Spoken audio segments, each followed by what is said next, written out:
British writer Kazuo Ishiguro, best known for his novels The Remains of the Day and Never Let Me Go, has been awarded the 2017 Nobel Prize for Literature. The permanent secretary of the Swedish Academy, Sarah Danius, said that Ishiguro is a writer, quote, who in novels of great emotional force has uncovered the abyss beneath our illusory sense of connection with the world. Ishiguro moved with his family to Britain from Japan when he was 5 years old and has written 8 books. The most recent of which, The Buried Giant, was published in 2015. His third novel, The Remains of the Day, published in 1989, garnered Ishiguro a Booker Prize as well. To the English writer Kazuo Ishiguro. British writer Kazuo Ishiguro has won the Nobel Prize for Literature. The 69-year-old author, one of the most critically acclaimed in the United Kingdom in modern times.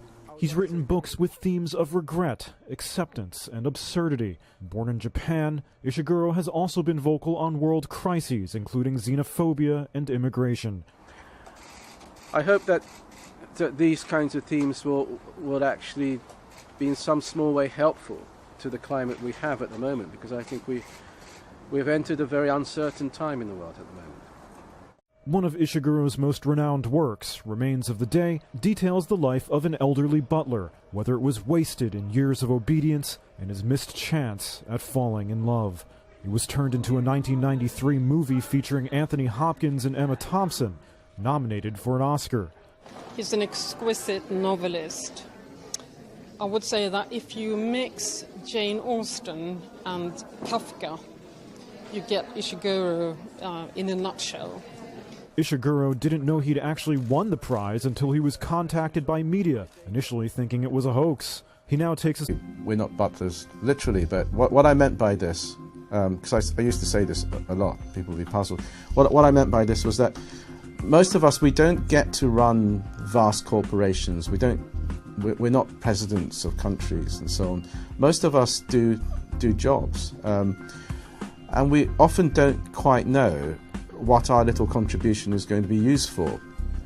We often don't understand the context in which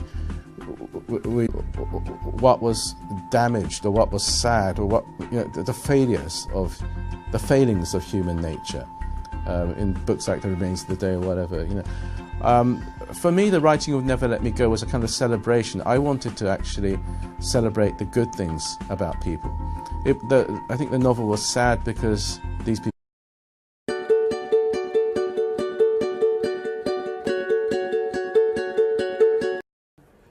I did expect that we would see gravitational waves with LIGO in my lifetime, and I thought it quite likely that it would come from 2 black holes of just the sort that we did see.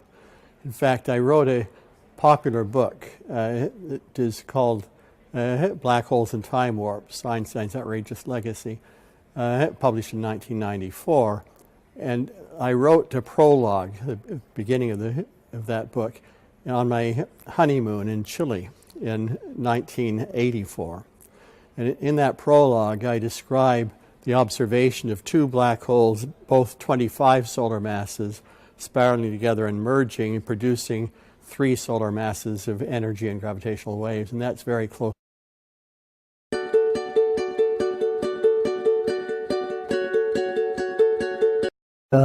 We succeeded in a way. In the time, it was a lot of effort by about 1,000 people, and the United States, and probably another 1,000 people in Europe. And now it's going to happen all over the world. There are going to be more and more of these. So it's a huge group effort, and it's sort of, I have to look at it as that I'm a symbol for those people. I'm a symbol for the effort of a lot of other people. You feel humbled by the fact that you happen to get something that people who are really giants in physics also got.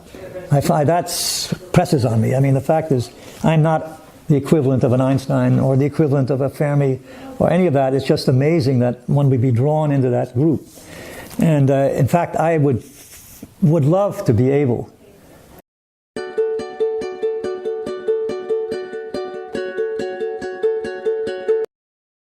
Who's here still, and he and I are about the same age actually, and he's the one who introduced me to doing electron microscopy, although I was keen only on diffraction at that stage. And this was the molecule that we worked on in 1973. Although it took about 17 years to get it to this state.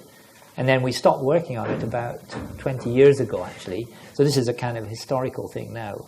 But that kind of brought you to the pathway you're on now. Yeah, and then that methodology turns out, if you apply it to biological structures that are not crystalline, the images that you get from this new cryo-EM method turn out to be getting better all the time. And so now you can get the structure of virtually anything without having any crystals. And even though they're sort of intractable by other methods. So it is a very powerful method still being developed.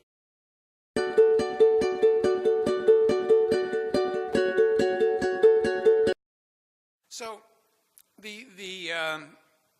so it's a difficult question to answer, in fact, because unlike many Nobel Prizes, the impact has not really been felt very much yet, because this mechanism has been difficult to attack with small molecules.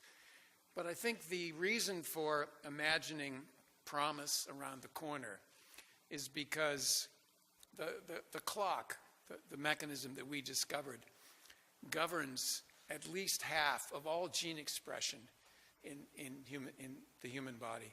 And so at least 50% of all messenger RNAs somewhere in the body undergo circadian oscillation.